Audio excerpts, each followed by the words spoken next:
Hello বন্ধুরা, welcome back to my channel. আজ একটি তেলেগু মাস্টারপিস মুভির কাহিনী নিয়ে চলে এসেছি, যা সত্য ঘটনার উপরে আধারিত।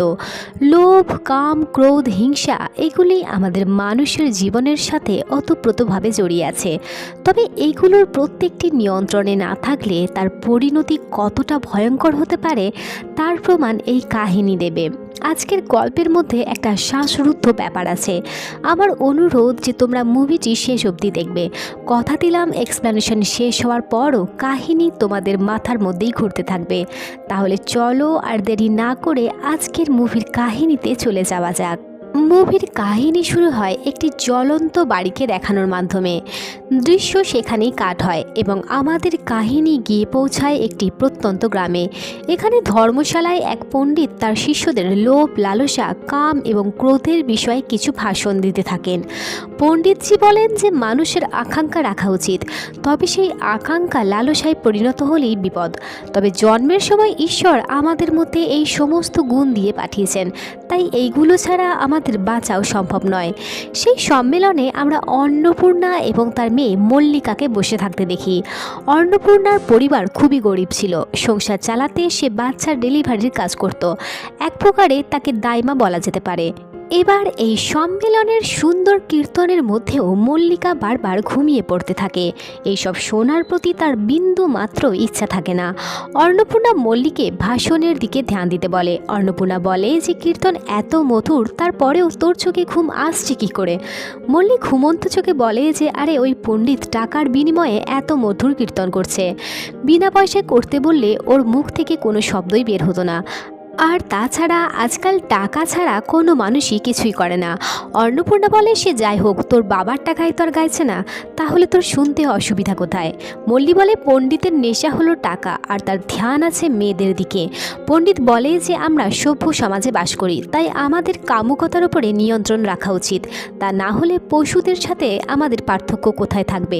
এই কথা শোনা মাত্রই মল্লি ধীরে ধীরে বলে আচ্ছা এই ব্যাপার, তাহলে পণ্ডিত এইসব কীর্তন ছেড়ে আমার চোখের দিকে 2 মিনিট তাকাও, তারপর দেখি তোমার মধ্যে কামুকতা আসে কি না আসে। মল্লির এমন কাঁচির মতো ভাষার জন্য মল্লির মা খুব লজ্জাবোধ করত, কিন্তু মেয়ের ওপরে নিয়ন্ত্রণ আনা তার পক্ষে আর সম্ভব ছিল না। যাই হোক, সভা শেষে তারা বাড়ির উদ্দেশ্যে রওনা দেয়। এখানে আমরা জানতে পারি যে মল্লির বাবা প্রায় সময় নেশাগ্রস্ত হয়ে পড়ে থাকে। বাড়িতে মল্লির মতো এমন জোয়ান মেয়ে পড়ে থাকতেও তারা তার বিয়ের ব্যবস্থা করে নাই। মল্লি তার মাকে বলে আমার কিছু ব্যবস্থা করার ইচ্ছা তোমাদের আছে কি নাই? আমার বান্ধবীদের তো বিয়ে হওয়ার পরও তাদের 4-5টা বাচ্চা হয়ে গেছে। মল্লি কঠোর ভাষায় বললেও তার মা অন্নপূর্ণা বুঝতে পারে যে তার কথায় কোনো ভুল নেই। অন্নপূর্ণা মেয়ের ভবিষ্যতের কথা চিন্তা করে খুব উদাস হয়ে যায়। মা বলে মল্লি একটু অপেক্ষা কর, সঠিক সময় এলে তোর বিয়ে হয়ে যাবে। কিন্তু আমাদের মল্লি রানীর বিয়ের প্রতি এতটাই ইচ্ছা ছিল যে সে তার মাকে বলেই ফেলে যে দেখো মা, যদি আমরা না হেঁটে এখানেই দাঁড়িয়ে থাকি তাহলে কি বাড়ি পৌঁছে যাব? ঠিক সেই রকমই সব কিছুই ভাগ্যের ওপরে ছেড়ে দিলে চলে না। ভাগ্যের আশায় বসে না থেকে নিজের চেষ্টায় গন্তব্যে পৌঁছে যাওয়া উচিত। আর তাছাড়া তুমিও কোনো সময় আমার বয়সেই ছিলে, তাহলে আমার চাহিদার বিষয়টি তুমি ভালোভাবে অনুভব করতে পারবে। যাই হোক, এইভাবেই গল্প করতে করতে তারা 3 কিলোমিটার পথ হাঁটতে হাঁটতে বাড়ির উদ্দেশ্যে রওনা দেয়। বাড়ি ফিরে মা মেয়ে ঘুমোতেই যাচ্ছিল, ঠিক তখনই তাদের বাড়ির বাইরে একটি গাড়ি এসে দাঁড়ায়। মল্লি জানলা দিয়ে উকি মারলে সে দেখে যে তাদের গ্রামের সভাপতির মেয়েকে ডেলিভারির জন্য তাদের বাড়িতে আনা হয়েছে। মল্লি এবং অন্নপূর্ণা তৎক্ষণাৎ বাচ্চার ডেলিভারির কাজে লেগে পড়ে। দীর্ঘ সময়ের যন্ত্রণা সহ্য করার পরে সভাপতির মেয়ে একটি ফুটফুটে পুত্র সন্তানের জন্ম দেয়। বাচ্চাটিকে দেখে মল্লি সভাপতির মেয়েকে বলে যে তোমার ছেলে দেখতে হুবহু তোমার মতো হয়েছে। শোনা যায় যে ছেলে মায়ের মতো দেখতে হলে খুব ভাগ্যবান হয়। সদ্যজাত বাচ্চাটিকে কোলে নিয়ে অন্নপূর্ণাও খুব উদাস হয়ে যায়, আর এই উদাসীর কারণ আমরা মুভির পরবর্তীকালে জানতে পারবো। এবার কাহিনীর অন্য দৃশ্যে কানাপ্পা নামক এক দৃষ্টিহীন ব্যক্তিকে দেখানো হয়, যে নদীর পাশ দিয়ে সেই গ্রামের দিকেই কিছু খেলনাবাসী বিক্রি করার জন্য আসছিল।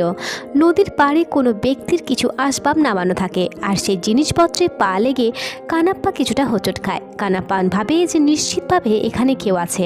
কানাপ্পা জোরে জোরে চিৎকার করে জিজ্ঞাসা করে এখানে কি কেউ আছো? এবার বারবার ডাকার পর তারপরও যখন কারোর উত্তর আসে না, কানাপ্পা ভাবে যে হয়তো কেউ নদীর জলে ভেসে গেছে। সে চারিপাশে আরও জোরে জোরে চিৎকার করে জিজ্ঞাসা করে যে এখানে কি কেউ আছো। অবশেষে এক ব্যক্তি সেই নদী থেকে বাইরে আসে আর কানাপ্পাকে শান্ত করে বলে, আরে ভাই, আমি তো নদীতে স্নান করছিলাম, সেই কারণে তোমার আওয়াজ শুনতে পাইনি। এবার সেই যুবকের গলার আওয়াজ শুনে কানাপ্পা বলে যে আপনি নিশ্চয়ই এই গ্রামের নন, আমি কি আপনার নাম এবং গ্রামের নাম জানতে পারি? উত্তরে সেই যুবক জানায় যে আমার নাম শ্রীনিবাস আর আমি আসলে যাযাবর, এই গ্রামে ওই গ্রামে ঘুরে বেড়াই। কানাপ্পা বলে যে তুমি কাজকর্ম না করে এইভাবে গ্রামে গ্রামে যে ঘুরে বেড়াও, তাহলে তোমার খাওয়া দাওয়া হয় কি করে? শ্রীনিবাস হেসে বলে যে আমার কাছে অনেক সম্পত্তি আর টাকা আছে, সেখান থেকেই আমার খাওয়া দাওয়া হয়ে যায়। যাই হোক, কানাপ্পা এবার বাঁশি বিক্রি করতে চলে যায়। অন্যদিকে শ্রীনিবাসও তার যাত্রা শুরু করে এবং সেই গ্রামের উদ্দেশ্যেই রওনা দেয়। এদিকে মল্লির বাড়িতে আমরা এক ভিখারিকে দেখি। ভিখারি এসে বলে যে আজ অবধি আমার বলা সমস্ত ভবিষ্যৎবাণী সত্য হয়েছে, বলো তোমরা কি শুনতে চাও? সেই সময় অন্নপূর্ণা এবং তার স্বামী তুলো পেশায়ের কাজে ব্যস্ত ছিল। অন্নপূর্ণা জানতো যে ভবিষ্যৎবাণী শোনার পরিবর্তে সেই ভিখারিকে কিছু দান করতে হবে, তাই সে বলে ওঠেন, দেখুন বাবা, না তো আমার কাছে আপনার কথা শোনার মতো সময় আছে আর না আপনাকে দেওয়ার মতো দুটো পয়সা আছে। অন্নপূর্ণার কথা শুনে সেই ভিখারি বলে, বলিস কি রে, তোর বাড়িতে তো লক্ষ্মী আসতে চলেছে। সুবাইয়া বলে, লক্ষ্মী তো 15 বছর আগেই আমার বাড়ি থেকে বিদায় নিয়েছে। অন্নপূর্ণার স্বামী সুবাইয়ার কথা শুনে লোকটি হেসে বলে, আরে লক্ষ্মী তোমার বাড়ি থেকে কোথাও যায়নি, সে তোমার বাড়িতেই আছে। লোকটিকে পাগল ভেবে তারা বেশি পাত্তা দেয় না, কিন্তু সেই ব্যক্তি তার ভবিষ্যৎবাণী জারি রাখে। লোকটি আবারও বলে যে খুব শীঘ্রই তোমার বাড়িতে টাকা পয়সার বর্ষণ হবে। ঠিক তখনই সেখানে মল্লি আসে। রেগে গিয়ে মল্লি লোকটিকে বলে যে এই মুহূর্তে তুমি যদি বাড়ি থেকে বেরিয়ে না যাও, তাহলে তোমার জিভ কেটে আমি কুকুরকে খাইয়ে দেব। লোকটি বলে যে তোমার বাড়ির মাটি খুবই পবিত্র, এই মাটি দিয়ে তুমি যেমন পুতুল বানাতে পারো, ঠিক তেমনই চিতাও সাজাতে পারো। লোকটির বাচালতা দেখে এবার মল্লি আরও রেগে যায় এবং বলে যে আজব মানুষ তো, তোমাকে আমি বারবার এই বাড়ি থেকে যেতে বলছি, এবার যদি তুমি দেরি করো তাহলে এই কার্পাস তুলো দিয়েই তোমার চিতা সাজিয়ে দেব। লোকটি মল্লির দিকে একটি তীর্যক হাসি দিয়ে তাকায় এবং সেখান থেকে চলে যায়। এবার সেই রাস্তা দিয়েই শ্রীনিবাস আসে। শ্রীনিবাস সেই ভিখারির পাশ দিয়ে পেরিয়েই মল্লির বাড়ির দিকে যেতে থাকে। শ্রীনিবাসকে দেখা মাত্রই সেই ভিখারি কিছুটা অদ্ভুতভাবে হাসে। যাই হোক, শ্রীনিবাস অন্নপূর্ণার বাড়ির সামনে এসে বলে যে মা, আমি অনেক দূর থেকে এসেছি, ভীষণ তৃষ্ণায় আমার প্রাণ ফেটে যাচ্ছে, আপনি কি একটু জল আমাকে দিতে পারেন? অন্নপূর্ণা শ্রীনিবাসকে বাড়ির ভেতরে নিয়ে আসে এবং তাকে জল দেয়। শ্রীনিবাসের বেশভূষা দেখে অন্নপূর্ণা বুঝে যায় যে সে শহর থেকে এসেছে। অন্নপূর্ণা শ্রীনিবাসকে বলে যে তোমাকে তো গ্রামের ছেলে বলে মনে হয় না, তাছাড়া তুমি শিক্ষিত বলেও মনে হচ্ছে, তাহলে এই গ্রামে তুমি কোন কাজের জন্য এসেছো? শ্রীনিবাস বলে, আসলে আমি শহর থেকে এসেছি, বিভিন্ন জায়গায় ঘুরে ঘুরে আমি সেই জায়গার সৌন্দর্যের উপরে একটি বই লিখছি, যে কাজের জন্যই আমার আজকে এই গ্রামে আসা। শ্রীনিবাস খুব যত্নের সঙ্গে অন্নপূর্ণাকে বলে, মা, আপনি যদি কিছু মনে না করেন তাহলে কি আজ রাতটুকু আমি এখানে থেকে যেতে পারি? কারণ পরের গ্রাম এখান থেকে অনেকটাই দূরে, যেতে যেতে আমার সকাল হয়ে যাবে, তাই আমি চাইছিলাম আপনারা যদি রাজি থাকেন তাহলে রাতটুকু আমি এখানেই কাটিয়ে দেব এবং কাল সকাল হতেই আমি এখান থেকে চলে যাব। আপনারা যা খাবেন তার থেকে সামান্যটুকু পেলেই আমার আজকের রাত কেটে যাবে এবং বাইরে শুয়েই আমি আজকের রাত কাটিয়ে দেব। এই কথা শুনে মল্লি এবং তার বাবা মা একে অপরের দিকে তাকাতাকি করতে শুরু করে, কারণ স্বাভাবিকভাবেই একটি অজ্ঞাত ছেলের সম্পর্কে কিছু না জেনে তাকে থাকতে দেওয়া খুব একটা সহজ বিষয় ছিল না। আর অবশেষে অন্নপূর্ণা বলে যে আজ যখন আমাদের রান্না হচ্ছে, তখন আমি না হয় শ্রীনিবাসের জন্য আর 2 মুঠো চাল নিয়ে নেব। অর্থাৎ তারা শ্রীনিবাসকে বাড়িতে থাকার অনুমতি দিয়ে দেয়। অন্নপূর্ণা শ্রীনিবাসকে বাড়ির ভেতরে আসতে বলে। সে জানায় যে না মা, আমার জন্য আপনি এত চিন্তা করবেন না, আমার জন্য তো এই বাইরের খোলা আকাশই যথেষ্ট। মল্লি তখন তার কটূক্তির সুরে শ্রীনিবাসকে বলে যে তুমি চিন্তা করো না, বাড়ির ভেতরেও ছাদে এত ছিদ্র বর্তমান যে তুমি ভেতরে শুয়েও আকাশ দেখার আনন্দ পাবে। যাই হোক, এবার কিছু সময় পরে শ্রীনিবাস তার বাইরের জামাকাপড় ছেড়ে হাত মুখ ধুয়ে বাইরে এলে সুবাইয়া শ্রীনিবাসকে জিজ্ঞাসা করে যে বাবা, তুমি চা কফি কিছু খাবে? শ্রীনিবাস বলে যে চা তার খুব পছন্দের, আপনার অসুবিধা না থাকলে চা খেতে পারি। তো সুবাইয়া তার স্ত্রীকে ডেকে শ্রীনিবাসের জন্য চা বানানোর জন্য বলে, কিন্তু কিন্তু অন্নপূর্ণা শ্রীনিবাসকে বলে যে বাবা, আমাদের সেই সামর্থ্যটুকু নেই যে আমি তোমাকে চা খাওয়াতে পারবো। তাছাড়া বাড়িতে দুধ এবং গুড় থাকলেও চা পাতা নেই। আর এখানে আসলে শ্রীনিবাসের নয়, বরং সুবাইয়ার চা খেতে ইচ্ছা করছিল। সে শ্রীনিবাসকে সামনে রেখে স্ত্রী অন্নপূর্ণাকে চা বানানোর জন্য বলে। যাই হোক, শ্রীনিবাস সুবাইয়াকে চা কেনার জন্য কিছু টাকা দিয়ে দেয়। সুবাইয়া বেরোনোর সময় মল্লি বলে যে তুমি ফেরার পথে বাকি টাকায় আমার জন্য আচার কিনে নিয়ে আসবে। মল্লির এই ছোট ছেলেমেয়ে দেখে শ্রীনিবাস খুব খুশি হয়ে যায়। সেই সময় শ্রীনিবাস বাড়িটি ঘুরে দেখতে শুরু করে। ঠিক তখনই তার নজর পড়ে বাচ্চাদের একটি বাইসাইকেলের ওপরে। সেই সাইকেল দেখে শ্রীনিবাস কিছুটা নস্টালজিক হয়ে পড়ে এবং তার ছোট্টবেলার কথা মনে পড়ে যায়। এদিকে মল্লি গাভীর দুধ দোয়াতে শুরু করে। কিছু সময় পরে শ্রীনিবাস ব্যায়াম করতে শুরু করলে মল্লি একটা ভালোবাসার দৃষ্টি নিয়ে শ্রীনিবাসের দিকে তাকিয়ে থাকে। হয়তো প্রথমবার তার জীবনে কোনো পুরুষকে সে এত কাছ থেকে দেখছিল, যে কারণে মল্লির নজর শ্রীনিবাসের ওপরে কিছুতেই সরছিল না। সে মোহিত হয়ে শ্রীনিবাসের শরীরের দিকে তাকিয়ে থাকে। তার সম্মোহন এতটাই গভীর ছিল যে কখন দুধ উতলে পড়ে গেছে সেটাও তার খেয়াল থাকে না। কিছু সময় পরে সুবাইয়া চা পাতা নিয়ে এসে অন্নপূর্ণার হাতে দেয়। মল্লিও পরম আনন্দে তার পছন্দের মানুষটির জন্য চা বানিয়ে ফেলে এবং একগাল হাসি হেসে শ্রীনিবাসকে সেই চা দেয়। শ্রীনিবাস চা খেতে শুরু করলে মল্লি তার হাতের মাসেলের দিকে একটানা তাকিয়ে থাকে। সময়ের সাথে সাথে শ্রীনিবাসের শরীরের প্রতি মল্লির আকর্ষণ জন্মে যায়। এবার গল্প করতে করতে মল্লি কিছুটা অন্যরকম ভঙ্গিমায় শ্রীনিবাসকে বলে যে যারা কসরত করে তাদের কখনোই চা বা কফি খাওয়া উচিত নয়, তাদের তো দুধ খাওয়া উচিত। তোমার চাই নাকি দুধ? তুমি চাইলে আমি তোমাকে দুধ খাওয়াতে পারি। কথাগুলো শ্রীনিবাসের কাছে শুনতে একটু অদ্ভুত লাগে। সে মল্লিকে কিছুটা এড়িয়ে যায়। এদিকে ঠিক সেই সময়েই এক ব্যক্তির কর্কশ চিৎকারের আওয়াজে তাদের গল্পের মধ্যে বাধা পড়ে যায়। অন্নপূর্ণা মল্লিকে এসে ভয়ে ভয়ে বলে যে মল্লি, তাড়াতাড়ি আয়, বীরান্না বাড়িতে এসেছে। বীরান্না এসে সুবাইয়াকে অপমান করতে শুরু করে, কারণ সুবাইয়া কাল বীরান্নার খেতে জল দিতে যায়নি। বীরান্না বলে যে টাকা ধার নেওয়ার সময় তোমার মনে থাকে না, আমার জমির ফসল যদি এবার কম হয় তাহলে তোমাকে মেরে আমি তোমার গায়ের সমস্ত ছাল তুলে নেব। কথাগুলো অন্নপূর্ণার ভিতরে বিঁধে যায়। রাগ সামলাতে না পেরে সে বাইরে এসে বীরান্নাকে বলে যে নেহাত অসুবিধায় পড়েছিলাম, না হলে নিজের বাড়ির জমি তোমার কাছে বন্ধকে রাখতাম না। অর্থাৎ অন্নপূর্ণাদের আর্থিক সমস্যার জন্যই তারা এক সময় তাদের নিজেদের জমি বীরান্নার কাছে বন্ধক রেখে সেই জমিতেই মজুরের কাজ করত। অন্যদিকে বীরান্নার নজর ছিল মল্লির ওপরে। মল্লির সাথে বিয়ে হলে সে সুবাইয়াকে তার জমি ফেরত দিয়ে দেবে বলে বিয়ের প্রস্তাব রাখে, কিন্তু ঘটনাস্থলে মল্লি তার কুকুরটিকে দুধ খাওয়াতে আসে আর সেখানকার চিত্র পাল্টে যায়। মল্লি তার কুকুরটিকে অপমান করে ইনডাইরেক্টলি বীরান্নাকে কুত্তা বলে ডাকে। মল্লি বলে, আর একটা কথা বললে তোমার জিভ কেটে ফেলে দেব। বীরান্না স্বাভাবিকভাবেই বাড়ি থেকে নিরাশ হয়ে চলে যায়। বীরান্না যাওয়ার পরে শ্রীনিবাস বাইরে আসে আর সুবাইয়াকে জিজ্ঞাসা করে যে ওই ব্যক্তিটি কে আর আপনার সাথে ওইভাবে কেন কথা বলছিল।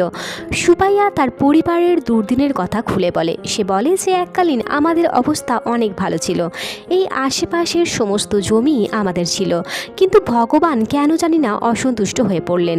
বাড়িতে রোগজ্বালার প্রকোপ বাড়তে শুরু করে এবং চিকিৎসার জন্য এক এক করে আমাকে সমস্ত জমি বিক্রি করে দিতে হয়, কিছু জমি বন্ধকও দিতে হয়। আর বর্তমানে আমাদের এমন পরিণতি হয়েছে যে বীরান্নার কাছ থেকে টাকা নিয়ে আমাদের সংসার চলে। এই কথা শুনে শ্রীনিবাস সুবাইয়াকে বলে যে বাবা, আপনি কত টাকা ধার নিয়েছিলেন? সুবাইয়া বলে, সেই সময় আমি 25,000 টাকা ধার নিয়েছিলাম, যেটা সুদ সমেত বেড়ে 60,000 টাকা হয়েছে। শ্রীনিবাস সেই কথা শুনেই বাড়ির ভেতর থেকে তার একটি সুটকেস বাইরে নিয়ে আসে এবং সকলের সামনে সেই সুটকেস মেলে ধরে। সেই সুটকেসের মধ্যে ছিল লক্ষখানেক টাকা এবং কয়েক ভরি সোনা। এই দৃশ্য দেখে তাদের তিনজনের মুখে তালা লেগে যায়। মল্লির চোখের পলক তো নড়েও না। আজ অবধি সে এতগুলো টাকা এবং এত গয়না পরা তো অনেক দূরের কথা, সে নিজের চোখেও দেখেনি। কিন্তু মল্লি বলেন যে তুমি ভাবলে কি করে যে এগুলো আমরা নেব? হ্যাঁ, এটা ঠিক যে আমাদের অভাব আছে, কিন্তু সম্মান বিক্রি করি না। শ্রীনিবাস বলে যে ক্ষমা করবেন, তবে এগুলো আমার কঠোর পরিশ্রমের ফসল। সম্পত্তি টাকা পয়সার কি আছে, এগুলো আজ আমার কাছে কাল আপনার কাছে থাকবে। আমি অজ্ঞাত একজন মানুষ হওয়ার সত্ত্বেও আপনারা আমাকে থাকতে দিয়েছেন।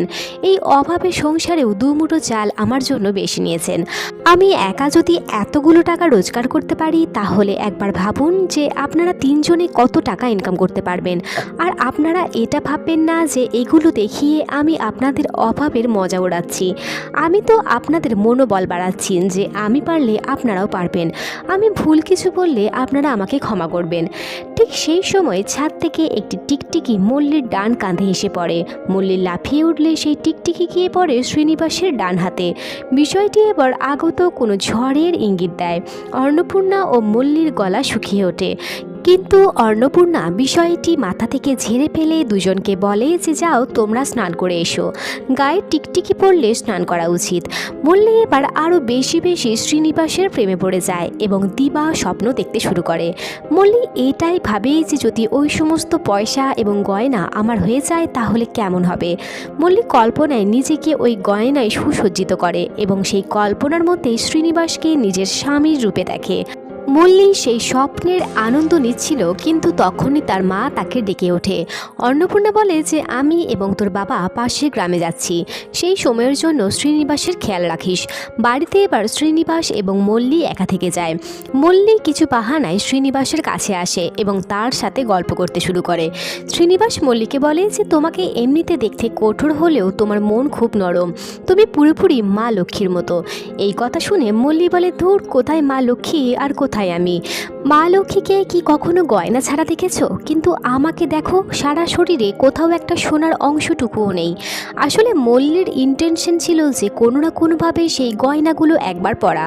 তো মল্লির কথা বুঝতে পেরে শ্রীনিবাস মল্লিকে বলে যে আচ্ছা ঠিক আছে, আমি এখনই তোমাকে আমার সমস্ত গয়না দিচ্ছি, তুমি একবার পরে ওগুলো ফেরত দিয়ে দিও। শ্রীনিবাস তার স্যুটকেস ওপেন করতে যায়, ঠিক তখনই মল্লি কিছু অশ্লীল আওয়াজ করতে শুরু করে। শ্রীনিবাস মল্লিকে জিজ্ঞাসা করে যে তোমার কি হয়েছে। মল্লি বলে যে কাল একটা কাঁটা ঢুকে গিয়েছিল, আজ সেটাই ব্যথা দিচ্ছে। শ্রীনিবাস জিজ্ঞাসা করে যে কোথায় তোমার কাঁটা ঢুকেছে। এই কথা শোনার পরে মল্লি শ্রীনিবাসের কাছে আসে এবং ধীরে ধীরে তার কাপড় তুলতে শুরু করে। যখন বিষয়টি শ্রীনিবাস লক্ষ্য করে, সে রেগে গিয়ে মল্লিকে একটি থাপ্পড় মারতে যায়, কিন্তু কোনোভাবেই নিজেকে আটকে নেয়। শ্রীনিবাস রেগে বলে যে আমি যখন থেকে এখানে এসেছি তুমি এরকম অসভ্যের মতো কেন আচরণ করছো, তোমার চাহনিও আমার ঠিক লাগে না। মল্লি বলে যে তোমার কাছে গয়না দেখতে চাইলাম বলে কি তুমি আমাকে দুশ্চরিত্র ভাবছো? হ্যাঁ, এটা ঠিক যে আজ অবধি আমার বিয়ে হয়নি, কিন্তু আমার মনে না আগে আর না এখন কোনো খারাপ কামনা এসেছে। তুমি বললে যে আমার শরীরের কোন অংশে কাঁটা বিঁধেছে, আমার পায়ে কাঁটা বিঁধেছিল, আর যে কারণে আমি আমার শাড়ি তুলে তোমাকে দেখাতে চাইছিলাম। এই কথা বলেই মল্লি সেখান থেকে চলে যায়, কিন্তু আসলে মল্লির ইন্টেনশন শ্রীনিবাসের সাথে সহবাস করাই ছিল। মল্লি চলে যাওয়ার পরে শ্রীনিবাস ভাবে যে হয়তো তারই কোথাও বুঝতে ভুল হয়েছে। মল্লির সম্পর্কে সে যেমনটা ভাবছে সে সেরকম মেয়ে নয়। যাই হোক, রাত হতেই শ্রীনিবাস মল্লির কাছে এসে তার কাছে ক্ষমা চায়। মল্লিও তাকে ক্ষমা করে দেয়। কিছু সময় পরেই এবার অন্নপূর্ণা এবং সুবাইয়া কাজ শেষ করে বাড়িতে ফিরে আসে। বাড়ি ফিরে এসে অন্নপূর্ণা শ্রীনিবাসকে বলে যে আজ তোমার জন্য মশলা রাইস বানাবো। শ্রীনিবাস খুব খুশি হয়ে যায়, কিন্তু সে অন্নপূর্ণার কাছে চিকেন কারি খাওয়ারও আবদার করে বসে। শ্রীনিবাসের আবদার শুনে সুবাইয়া বাইরে আসে এবং শ্রীনুকে বলে যে বাবা, আমাদের এত ক্ষমতা নেই যে তোমাকে চিকেন কারি বানিয়ে খাওয়াবো। চায়ের বিষয়টা আলাদা ছিল, কিন্তু মাংস রান্নার অনেক উপকরণ প্রয়োজন, অত সামগ্রী আমাদের বাড়িতে নেই। সেই কথা শোনা মাত্রই শ্রীনিবাস সঙ্গে সঙ্গে পকেট থেকে একটি 200 টাকার নোট বের করে সুবাইয়াকে দেয় এবং বলে যে এটা দিয়ে আপনি মাংস এবং রান্নার সামগ্রী নিয়ে আসুন, আর বাকি টাকা আপনি যেটা ইচ্ছে সেটাতেই খরচ করুন। এক কথায় বাকি টাকা শ্রীনু সুবাইয়াকে ড্রিঙ্ক করার জন্য দিয়ে দিয়েছিল। সেই সময়ে 200 টাকার মূল্য এখনকার 2000 টাকার সমান ছিল। অন্নপূর্ণা স্বামীকে সেই টাকা নিতে বারণ করে, কিন্তু শ্রীনুর অনুরোধে সুবাইয়া টাকা নিয়ে মাংস কিনতে চলে যায়। যাওয়ার আগে শ্রীনু সুবাইয়ার কাছে বাথরুমের বিষয়ে জিজ্ঞাসা করে। সুবাইয়া তাকে বাড়ির বাইরে একটি বাথরুম দেখিয়ে দেয়। এদিকে মল্লির মধ্যে আমরা একটি আলাদা রূপ দেখতে পাই। মল্লির মাথায় সে পয়সা এবং গয়নাগুলি ঘুরতে থাকে। সেই সঙ্গে সেই ভিখারির কথাও তার মনে পড়ে যায়, যে বলেছিল যে আগামী দিনে তোমার হাত ধরেই লক্ষ্মী আসবে বাড়িতে, আর সেই লক্ষ্মী তোমাকেই দেখাশোনা করতে হবে। মল্লি ঠিক করে নেয় যে বাড়িতে যখন নিজে থেকে লক্ষ্মী এসেছে, কোনোভাবেই তাকে উল্টো পায়ে ফেরত যেতে দেব না। যাই হোক, অন্নপূর্ণা রান্না চাপায়। মল্লি মাংসের মশলা বাড়তে বাড়তে মাকে বলে যে তুমি কখনো কাউকে এক্সট্রা পয়সা দিয়েছ? মা বলে আমরা কত কষ্ট করে পরিশ্রম করে টাকা রোজগার করি, এইভাবে কাউকে কেন টাকা দিতে যাব? মল্লি বলে যে আমার কেন জানি না মনে হয় যে ওই পয়সা এবং গয়না শ্রীনিবাসের নয়। ও নিশ্চয়ই কারোর টাকা পয়সা চুরি করে এনেছে, কারণ ওই গয়না এবং টাকা পয়সা যদি শ্রীনিবাসের কষ্টের রোজগারের হতো তাহলে সে এইভাবে আমাদের দিতে পারতো না। অন্নপূর্ণা বলে যে চুরি করে আনাই হোক বা রোজগার করে, ওগুলো শ্রীনিবাসের, এটাই যথেষ্ট। আরও যেভাবে খুশি খরচ করুক, তাতে আমাদের কি? মল্লি বলে মা, এখন আমাদের ভাবার বিষয় আছে, না ভাবলে আমাদের এই অভাব কোনো দিনই কাটবে না। মল্লি বলে কেমন হবে যদি ওই পয়সা গয়না সব কিছু আমাদের হয়ে যায়? অন্নপূর্ণা বলে তা কী করে সম্ভব? মল্লি বলে যে যতক্ষণ শ্রীনিবাস বেঁচে আছে গয়না পয়সা সব কিছুই ওর, কিন্তু ও মারা গেলে সব কিছুই আমাদের। অন্নপূর্ণা সেই কথা শুনে চমকে ওঠে। তার মেয়ের মাথায় কি চলছে সেটা জানতে চাইলে মল্লি বলে যে আমরা শ্রীনিবাসকে মেরে ফেলবো এবং ওর সমস্ত সম্পত্তি তখন আমাদের হয়ে যাবে। সে আরও বলে যে আমরা যদি এইভাবেই কাজ করতে থাকি তাহলে জীবনেও আমাদের অভাব দূর হবে না, আর আমার বিয়েও হবে না। তাই আমাদের এই সুযোগ হাতছাড়া করা উচিত নয়। তখনই মা মেয়ের এই কথা সুবাইয়া জানলা দিয়ে শুনে ফেলে। সুবাইয়া বাড়ি ফিরলে অন্নপূর্ণা স্বামীকে তার মেয়ের কুপ্রবৃত্তির কথা জানায়, যে দেখো মল্লি শ্রীনিবাসকে প্রাণে মেরে ফেলার কথা বলছে। অন্নপূর্ণা স্বামীর কাছ থেকে অন্য উত্তরের আশা করছিল, কিন্তু সুবাইয়াও সেই একই কথা বলে যে হ্যাঁ মেরে ফেলবো। এই কথা অন্নপূর্ণার পছন্দ হয় না এবং সে ভেতরে ভেতরে আতঙ্কিত হয়ে পড়ে। অন্নপূর্ণা রান্না করতে বসে। সুবাইয়া মল্লিকে বলে যে আমি বাবা হয়েও আজীবন তোমাকে কিছুই দিতে পারিনি। শ্রীনিবাসকে মারলে যদি তোমার জীবনে পরিবর্তন আসে তাহলে তুমি তাই করো। আসলে তারা ঠিক করে যে শ্রীনিবাসকে রাতের খাবার খাওয়ানোর পরই তারা মেরে ফেলবে, এবং এইভাবেই যখন তারা শ্রীনিবাসের মৃত্যুর ফাঁদ পাচ্ছিল ঠিক তখনই সেখানে লণ্ঠন হাতে শ্রীনিবাস চলে আসে। কিন্তু সুবাইয়া তার কথা ঘুরিয়ে দেয়। সুবাইয়া শ্রীনুকে বাকি টাকা দিতে গেলে সে বলে যে ওই টাকা আপনার, আপনি আপনার শখ পূরণ করুন। সুবাইয়া সেই টাকা নিয়ে নেশা করতে চলে যায়। অন্যদিকে অন্নপূর্ণা এবং মল্লি মাংস রান্নার কাজে লেগে পড়ে। শ্রীনিবাস রান্নাঘরে অন্নপূর্ণার কাছে এসে বসে এবং বলে যে মা, এই মুরগিটিকে মেরে খাওয়ার জন্য আমার দুঃখ হয়। মল্লি বলে যে বড় প্রাণী ছোট প্রাণীকে মেরেই জীবন নির্বাহ করে, আর এমনটাই যুগ যুগ ধরে হয়ে আসছে। আর তাছাড়া তোমার যদি অসুবিধা হয় তাহলে চিকেন কারি খাওয়ার কোনো প্রয়োজন নেই। এবং মল্লি বলে যে নিজেকে বাঁচতে হলে এবং ওপরে তুলতে হলে অপরকে মারা প্রয়োজন। এই জায়গায় আমরা বুঝতে পারি যে শ্রীনিবাস খুব দয়ালু প্রকৃতির মানুষ ছিল। যাই হোক, তাদের গল্পের মাঝে এক মহিলা আসে এবং অন্নপূর্ণা আর মল্লিকে কাল কাজ করতে যাওয়ার জন্য ডাকে, কিন্তু মল্লি জানায় যে তারা কাল আর কাজে যাবে না। সেই কথা শুনে শ্রীনু বলে যে মা, আমি কালই এখান থেকে পাশের গ্রামে চলে যাব, তাই আমার জন্য কাজ কামাই করার কোনো প্রয়োজন নেই। বিষয়টি লোকাতে অন্নপূর্ণা বলে যে আসলে কাল আমাদের নিজেদের খেতেই কাজ আছে, তাই আমরা যাব না। বেচারা শ্রীনু এটা টেরও পায় না যে আজকের রাতে তার জন্য কি অপেক্ষা করছে। এদিকে অনেকটা রাত হয়ে যায়। মল্লি এবং অন্নপূর্ণা সুবাইয়ার অপেক্ষা করতে থাকে, কিন্তু সুবাইয়া বাড়ি ফেরে না। মল্লি বড় শাবল নিয়ে শ্রীনিবাসের পিছনে যায় তাকে মারার জন্য, কিন্তু শ্রীনিবাস সেটা আগেই টের পেয়ে যায় এবং সেই ধারালো শাবল মল্লির পেটেই ঘুষিয়ে দেয়। অন্নপূর্ণা মেয়ের মৃত্যুর শোকে চিৎকার করে ওঠে। ঠিক তখনই আমরা জানতে পারি যে এটা আসলে সুবাইয়ার স্বপ্ন ছিল। সুবাইয়া ভাবে যে আমি মা এবং মেয়েকে শুধু বলে এসেছি শ্রীনিবাসকে মাংস খাওয়ানোর জন্য, তার বেশি ওদের কিছু করার ক্ষমতাও নেই। বাকি কাজ আমি এখান থেকে গিয়ে করব। বাবার আসতে দেরি হচ্ছে দেখে এদিকে মল্লি সত্যই ঠিক করে যে সে নিজেই এবার শ্রীনিবাসকে মেরে ফেলবে, কিন্তু অন্নপূর্ণা মল্লিকে খুন করতে বারণ করে, কারণ সে চাইছিল না যে কোনো রকম রক্তপাত নিয়ে শ্রীনিবাস পৃথিবী ত্যাগ করুক। তাই সে খেতে গিয়ে কিছু বিষাক্ত পাতা তুলে নিয়ে আসে এবং মনের বিরুদ্ধে গিয়ে সেই পাতা পেটে শ্রীনিবাসের জন্য তুলে রাখা মাংসে মিশিয়ে দেয়। অন্নপূর্ণা শ্রীনিবাসকে খাবার পরিবেশন করে। সেই সময় শ্রীনিবাসের হাতে কালো কিছু দেখতে পেলে সে শ্রীনিবাসকে হাত ধুয়ে আসতে বলে। শ্রীনিবাস বাড়ির ভিতরে হাত ধুতে চলে যায়। মায়ের এই বোকামি দেখে মল্লি রেগে গিয়ে মায়ের ওপরে চিৎকার করতে শুরু করে। এবার সেই সময় দুইজন পুলিশ কনস্টেবল মল্লির বাড়ির উদ্দেশ্যে আসে। তাদের বাড়িতে আসতে দেখে অন্নপূর্ণা দৌড়ে গিয়ে শ্রীনিবাসকে বলে যে শোনো বাবা, বাড়িতে কিছু অতিথি এসেছে। এত রাতে তোমাকে বাড়িতে দেখলে মল্লিকে নিয়ে পাড়ায় 5টা কথা উঠবে, তাই আমি না বলা অবধি তুমি বাইরে আসবে না। শ্রীনিবাসও মাথা নড়িয়ে সম্মতি দেয়। সেই পুলিশ দুটি আসলে একটি চোরকে খোঁজার জন্য বাড়িতে এসেছিল। ঠিক তখনই তারা সেখানে চিকেন কারির স্মেল পায়। পুলিশ দুটি ভাত খাওয়ার জন্য বসে পড়ে। এবার শ্রীনিবাসের থালা আগে থেকেই পরিবেশন করা ছিল, তো তাদের মধ্যেই একজন সেই থালা হাতে নিয়ে বসে পড়ে। অন্নপূর্ণা দৌড়ে এসে বলে যে এই থালা খোলা ছিল, আর আপনারা আমার বাড়ির অতিথি, এইভাবে খোলা খাবার আপনাকে দিতে পারি না। এই কথা বলেই অন্নপূর্ণা সেই থালা নিয়ে চলে যাওয়ার সময় ভয়ে আতঙ্কে তার হাত থেকে থালা পড়ে যায়। মল্লি সেই খাবার দরজার একপাশে জড়ো করে রেখে দেয়। তারপরে অন্নপূর্ণা দুটো নতুন থালায় চিকেন কারি এবং ভাত পরিবেশন করে। এবার সেই সময়ই মল্লির পোষা কুকুরটি নিচে পড়ে থাকা সেই মাংস ভাত খেয়ে নেয়। মল্লি তার কুকুরটিকে বাধা দেওয়ারও চেষ্টা করে, কিন্তু পুলিশটি বলে যে আরে মল্লি, খাবার তো নিচে পড়েই গেছে, আর ওই খাবার আর কোনো কাজেও আসবে না। অসহায় প্রাণীটি খেলে তার পেট ভরে যাবে, তাই তুমি ওকে বাধা দিও না। কুকুরটি সম্পূর্ণ খাবার খেয়ে সেখান থেকে চলে যায়। অন্যদিকে শ্রীনিবাস বাইরে অপেক্ষা করতে থাকে। পুলিশ দুটি খাবার শেষ করে অন্নপূর্ণার রান্নার প্রশংসা করে সেখান থেকে চলে যেতে থাকে। আর তখনই সেই কুকুরটিও মারা গিয়েছিল। কুকুরটি ওইভাবে পড়ে আছে দেখেও পুলিশের একটু সন্দেহ হয় না।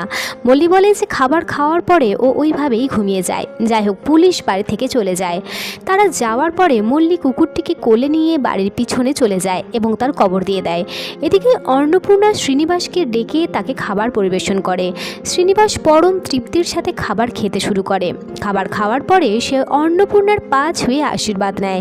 শ্রীনু বলে যে আমি সেই প্রথম দিন থেকেই আপনার পা ছুঁয়ে আশীর্বাদ নিতে চাইছিলাম, কারণ অজ্ঞাত হওয়ার সত্ত্বেও আপনি আমাকে নিজের সন্তানের মতো পেট ভরে খাবার দিয়েছেন, আমাকে আশ্রয় দিয়েছেন। পরে আমরা জানতে পারি যে অন্নপূর্ণা শ্রীনিবাসের খাবারে বিষ মেশায়নি। শ্রীনিবাস তৃপ্তি করে খাবার খেয়ে আরাম করে রুমের মধ্যে গিয়ে ঘুমিয়ে পড়ে। এই দৃশ্য দেখে মল্লির মাথায় তো আগুন জ্বলে ওঠে। মল্লি তার মাকে বলে যে তোমার নিজের মেয়ের জীবন এবং ইজ্জতের থেকেও তোমার কাছে ওই অজ্ঞাত লোকটির প্রাণের দাম অনেক বেশি হলো। অন্নপূর্ণা বলে যে কুকুরের মৃত্যুর পরে আমার শ্রীনিবাসকে বিষ খাওয়ানোর সাহস হয়নি। মল্লি খুব রেগে গিয়ে সেখান থেকে চলে যায়। এদিকে সুবাইয়া দোকানে বসে গ্লাসের পর গ্লাস খেতে শুরু করে। দোকানে থাকা একটি ছেলে সুবাইয়াকে বলে যে আজ আর বেশি দেরি না করে তোমার বাড়িতে ফিরে যাও। সুবাইয়া তার কথা শোনে না। তখনই সেই ছেলেটি বলে যে ওরে পাগল, আজ তোমার বাড়িতে একটি ছেলে এসেছে তাই না? যে কথা শুনে সুবাইয়া চমকে ওঠে। সে বলে ছেলেটির কথা তুমি কি করে জানলে? ছেলেটি এবার এমন কাহিনী রিভিল করে যেটা আমরা স্বপ্নেও কল্পনা করতে পারি না। ছেলেটি বলে যে শ্রীনিবাস তোমার বাড়িতে যাওয়ার আগে এই দোকানে এসেছিল, আর দোকানের মালিককে সে বলে যে আমি সুবাইয়ার সেই ছেলে যে 15 বছর আগে বাড়ি থেকে পালিয়ে গিয়েছিলাম, আর এত বছর পরে আমি বাড়ি ফিরছি। কিন্তু আপনি আমার এই কথাগুলো দয়া করে কাউকে বলবেন না।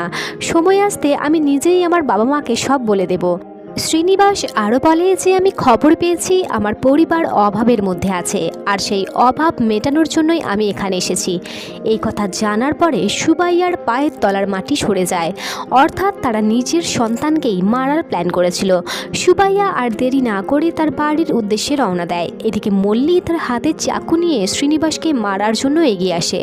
অন্নপূর্ণা মল্লিকে বাধা দেওয়ার চেষ্টা করে, কিন্তু মল্লি বলে যে এবার যদি বাধা দাও তবে এই চাকু দিয়ে আমি নিজের গলায় কেটে ফেলবো। অন্নপূর্ণা মেয়ের হাত ছাড়তে বাধ্য হয়। মল্লি চুপি সারে এবার তার আঁচলের খুর দিয়ে শ্রীনিবাসের মুখ চেপে ধরে এবং ক্ষণিকের মধ্যেই তার গলা কেটে ফেলে। সেই রক্তাক্ত দৃশ্য দেখে অন্নপূর্ণা ভয়ে চিৎকার করে ওঠে। কানাপ্পা সেই রাস্তা দিয়েই যাচ্ছিল। অন্নপূর্ণার এমন চিৎকার শুনে সে মল্লির বাড়িতে চলে আসে। ঠিক তখনই তার পায়ে শ্রীনিবাসের সেই জুতো লেগে যায় যেটা শ্রীনিবাস পরে এই গ্রামে এসেছিল। কানাপ্পা সেই জুতো ছুঁয়েই বুঝতে পেরে যায় এই জুতো শ্রীনিবাসের। কানাপ্পা দ্রুত গ্রামের দিকে ছুটতে শুরু করে। এদিকে সুবাইয়াও বাড়িতে ফিরে আসে এবং অন্নপূর্ণার থেকে শ্রীনিবাসের বিষয়ে জিজ্ঞাসা করে। অন্নপূর্ণা পাথরের মতো বসে থাকে। স্বামীর প্রশ্নের উত্তরে সে ধীরে ধীরে ঘাড় ঘুরিয়ে পাশের ঘরের দিকে ইশারা করে, তো সেখানে শ্রীনিবাসের রক্তাক্ত দেহ পড়ে থাকে। সুবাইয়া চিৎকার করে কেঁদে ওঠে এবং অন্নপূর্ণাকে বলে যে এ তো আসলে আমাদের চিন্নি, আমাদের নিজের ছেলে যে ছোটবেলায় বাড়ি থেকে পালিয়ে গিয়েছিল। এই কথা শোনার পরে অন্নপূর্ণা এবং মল্লি আরও বড় ধাক্কা পায়। মল্লী বাইরে এসে চিৎকার করে কাঁদতে শুরু করে, কারণ মল্লী শ্রীনিবাসকে নিয়ে অর্থাৎ তার নিজের ভাইকে নিয়ে অনেক নোংরা বিষয় ভেবেছিল আর তাকে খুব খারাপ নজরেও দেখেছিল। আর আজ তার মৃত ভাই যে রক্তাক্ত অবস্থায় পড়ে আছে সেটাও তারই জন্য। মল্লী কান্নায় ভেঙে পড়ে এবং তারা তিনজনে শ্রীনিবাস ওরফে চিন্নির মৃত শরীরের সামনে কাঁদতে থাকে। অন্নপূর্ণা চিনির বুকের ওপরে রাখা ডায়েরি খুললে এসে দেখে যে শ্রীনিবাস তার ছোটবেলার কার্টুন সেখানে ড্র করেছিল। আসলে শ্রীনিবাস যখন ছোট ছিল তখন ছেলে মানুষই করে তার বোনের চুল কেটে ফেলেছিল, যে কারণে অন্নপূর্ণা শ্রীনিবাস ওরফে চিন্নিকে খুব মারধর করেছিল। আর সেই আতঙ্কে শ্রীনিবাস তার বাড়ি ছেড়ে চলে যায়। তারপর আর সে কোনোদিনই বাড়ি ফেরেনি। কাহিনী বর্তমানে আসে। মল্লী তার দাদার মৃত শরীর ছুঁতে গেলে অন্নপূর্ণা তাকে সাবধান করে দেয় এবং বলে যে আমরা কেউ চিন্নির শরীর ছোঁব না, কারণ ওকে স্পর্শ করার অধিকার আমরা অনেক আগেই হারিয়ে ফেলেছি। এই কথা বলা মাত্রই অন্নপূর্ণা বাড়ি থেকে বিষ এনে খাবারে মিশিয়ে সেই ভাত খেয়ে নেয়। মাকে বিষ মেশানো ভাত খেতে দেখে মল্লী এবং তার বাবা সুবাইয়াও সেই ভাত খেতে শুরু করে। ক্ষণিকের মধ্যে তারা শ্রীনিবাসের কাছে লুটিয়ে পড়ে। অন্যদিকে সুবাইয়া বাড়ি থেকে তুলোর বস্তা এনে সারা রুমে ছড়িয়ে দেয় এবং পাশেই থাকা লণ্ঠনের আগুন দিয়ে সেই তুলোয় আগুন ধরিয়ে দেয়। দেখতে দেখতেই সম্পূর্ণ বাড়িতে আগুন ধরে যায়। এদিকে কানাপ্পা গিয়ে সেই দোকানে খবর দেয়। গ্রামের সকলে এসেও মল্লীর পরিবারটিকে বাঁচাতে পারে না।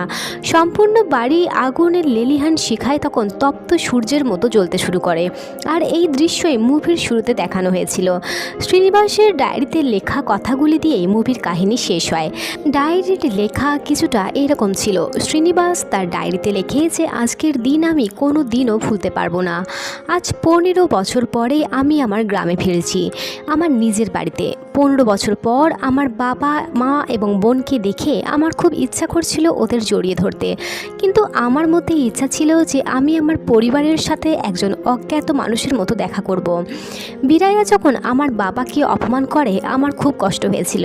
আমার মনে হয়েছিল তখনই আমার সুটকেস থেকে টাকা বের করে বীরাইয়ার মুখে ছুঁড়ে মারি, কিন্তু তখনই আমার সেই ইচ্ছা আমাকে ওই কাজ করতে বাধা দেয়। কিন্তু পরে আমি বুঝতে পেরেছিলাম এখানে এসে আমি কত বড় ভুল করেছি, কারণ আমার বোন আমাকে পছন্দ করতে শুরু করেছিল। সে নানান ইশারায় আমাকে দেখতো। আমি যদি তখনই আমার বোনকে বলতাম যে আমি আসলে তার দাদা, তাহলে সে হয়তো সারা জীবন লজ্জায় মরে যেত। হয়তো সারা জীবনও সে আমার চোখে চোখ রেখে কথা বলতে পারতো না।